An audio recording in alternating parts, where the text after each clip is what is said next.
Nah, berikutnya kita bahas ya. Langsung saja. Hal-hal yang tidak membatalkan puasa. Sekarang kita bahas hal-hal yang tidak membatalkan puasa. Hal-hal yang tidak membatalkan puasa. Karena perkara ini banyak orang nggak ngerti. Banyak orang menganggap batal padahal tidak batal puasanya jika mengerjakan hal ini. Yang pertama, memasuki pagi hari dalam keadaan junub. Yang pertama adalah memasuki pagi hari dalam keadaan junub. Artinya apa? Barang siapa yang tidur di malam hari, ya, kemudian dia mimpi basah. Malam hari dia tidur, mimpi basah. Nah, pas dia bangun, waktu apa? Sholat subuh. Maka dia sempat tidak sahur? Tidak, ya kan? Bangun dia. Maka orang yang seperti itu kondisinya di pagi hari dia junub, maka tidak batal apa? Puasanya tidak batal. Tidak batal puasanya. Nah, begitu pula orang yang mimpi basah di siang hari Ramadan. Siang hari dia, ya kan? Nah, maka dia juga apa? Tidak batal puasanya. Dengan dalil hadis Aisyah radhiyallahu anha dari Ummu Salamah radhiyallahu anha, kana Rasulullah sallallahu alaihi wasallam la yusbihu junuban min jima'in ghairi ikhtilamin fi Ramadan summa yasumu. Kata Aisyah bahwasanya Rasulullah sallallahu alaihi wasallam pernah memasuki fajar pada bulan Ramadan, ya, junuban, dalam keadaan apa? Junub, sehabis berhubungan badan dengan istrinya, bukan karena mimpi kemudian beliau berpuasa. Ini kondisi yang ini adalah, ya, orang yang jima' di malam hari, kemudian dia tidur, bangun-bangun sudah adzan subuh. Berarti dia pagi hari dalam keadaan apa? Junub. Maka demikian puasanya tidak ada masalah. Yang penting malamnya sudah niat. Nah, ya.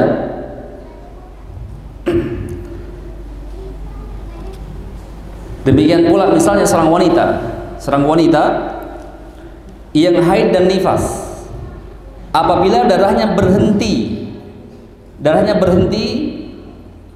dan sudah suci sebelum fajar. Wanita haid misalnya, darahnya berhenti sebelum fajar, jam 2 malam berhenti darahnya misalnya, ya.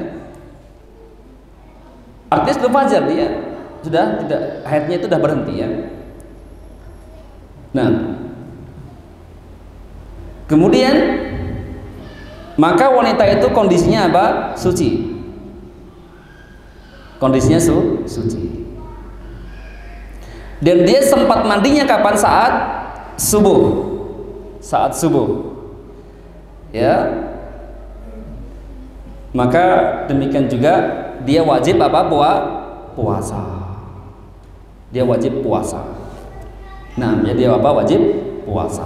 Jelas poin pertama ini? Faham? Faham belum? Pak Dori? Ya. Diki, paham? Paham ya? Lanjut ke paham. Yang kedua,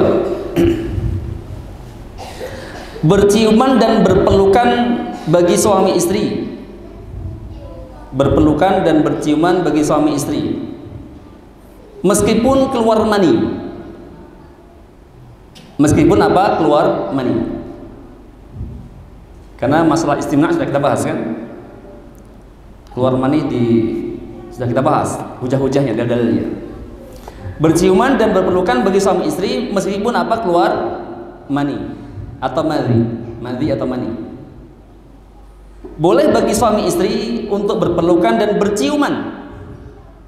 Boleh berpelukan, berciuman, boleh. Habis subuh, setelah subuh kan biasanya kadang-kadang ada hari-hari itu ngantuk, malas, sudah tidur, pelukan, gitu kan. Dingin kata dulu ya.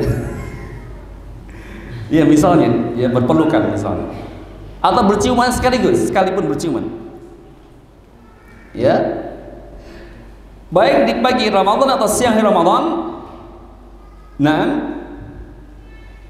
maka hukumnya boleh dan tidak mengurangi pahala puasa, tidak pula menjadikan batal puasa, tidak.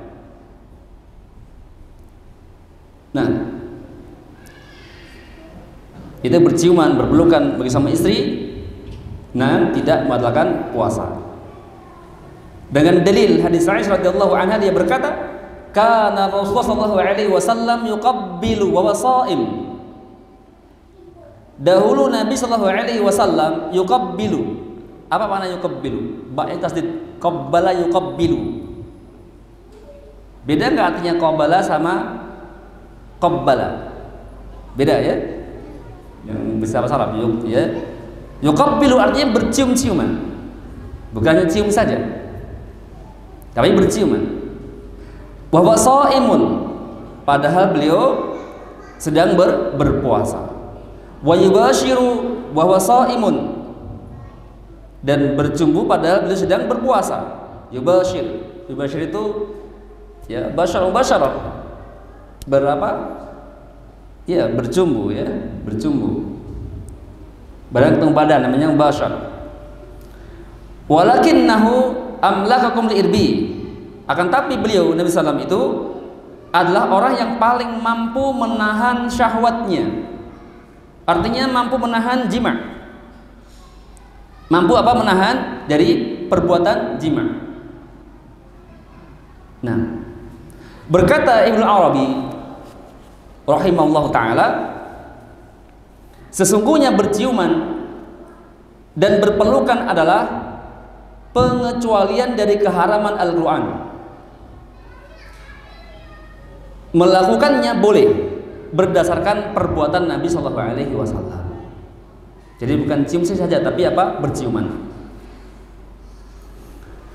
Kemudian berkata Imam Tahawi rahimahullah ta'ala, sungguh asar-asar ini telah datang dari jalan yang mutawatir.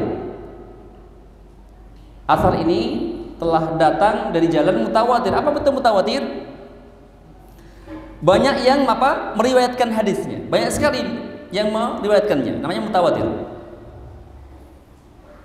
Nah, banyak sekali sahabat yang, atau asar ini banyak sekali yang menjelaskannya dari Nabi SAW, bahwasanya beliau berciuman ketika sedang berpuasa. Nabi berciuman ketika sedang berpuasa. Hal ini menunjukkan bahwa ciuman tidak membatalkan orang yang berpuasa, tidak batal. Nah, meskipun apa? Keluar madhi. Meski apa? Keluar madhi. Disebut kitab Jami' Al-Ahkam An-Nisa, kitab Jami' Ahkam An-Nisa.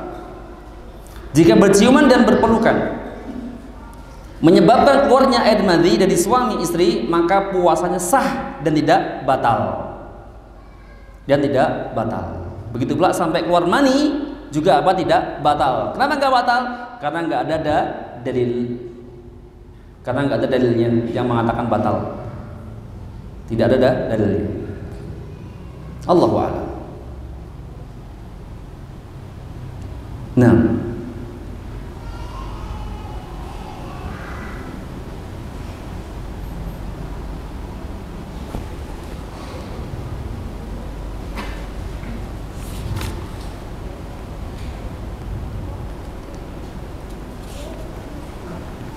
kemudian,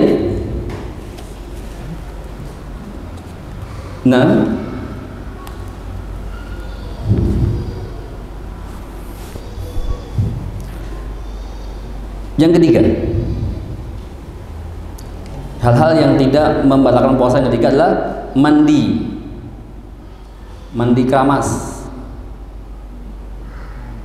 kemudian mendinginkan badan. Wah, cuaca panas nih, apa? Pontianak. Waduh, nggak tahan saya. Dinginkan badan. Caranya bagaimana? Mandi air es, kan dingin badan. Ya. Dan berenang. Tahu berenang? Berenang ya, tahu berenang kan? Nah, ya berenang. Ya. Maka mandi, dingin badan, berenang ini juga tidak membatalkan puasa. Dalilnya mana? Islam bicara dalil.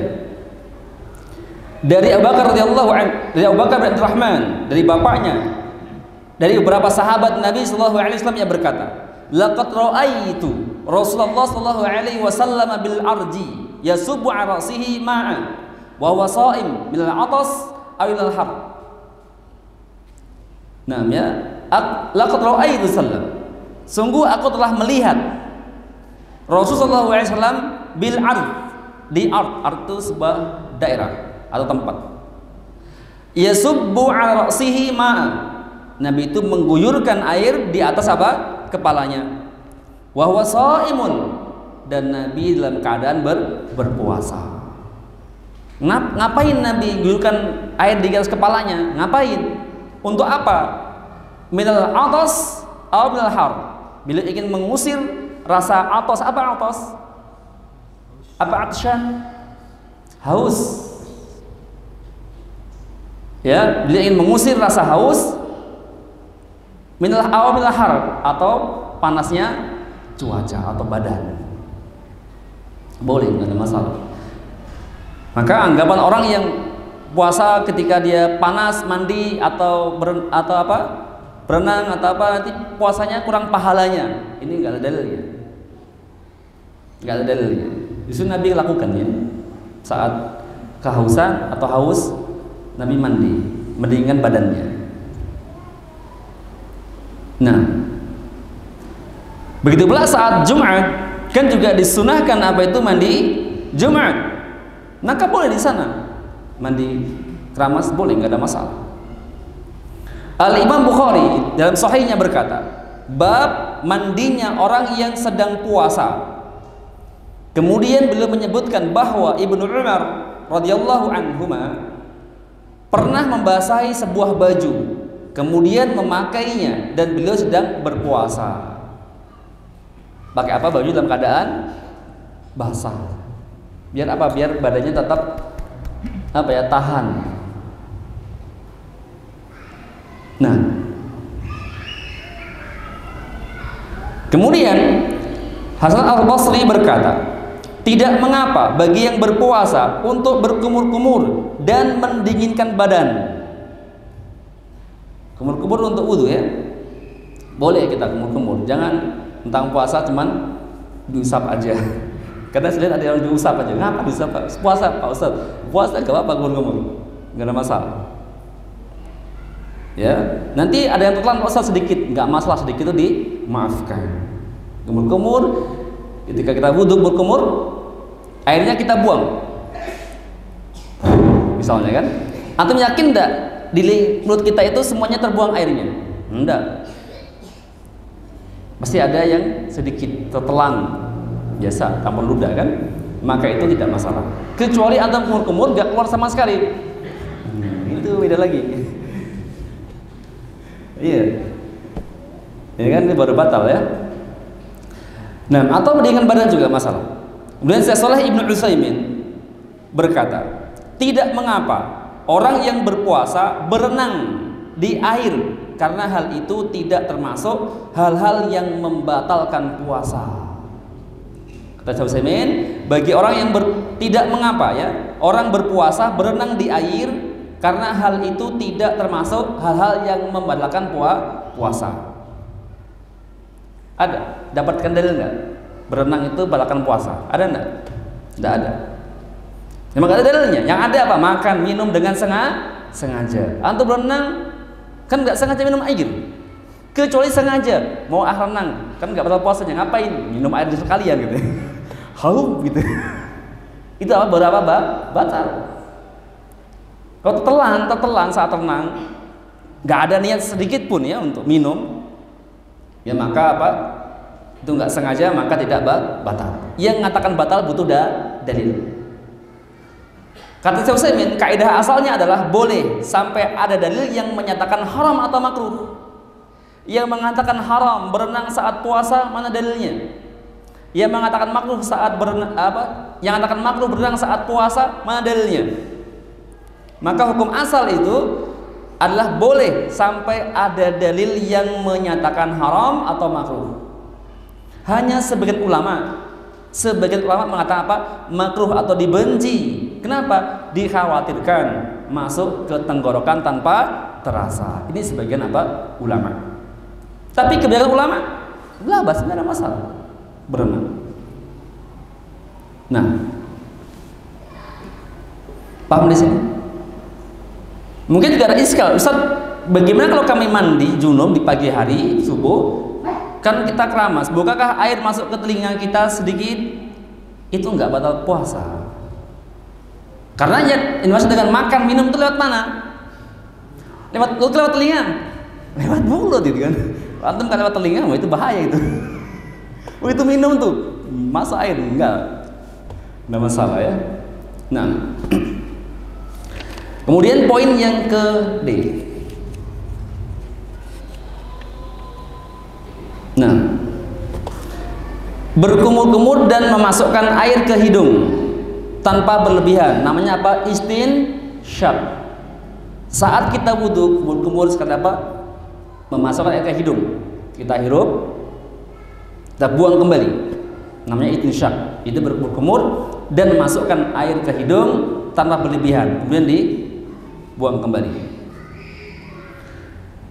Nabi bersabda, wa balik fil istinsyaq illa an takuna shaiman.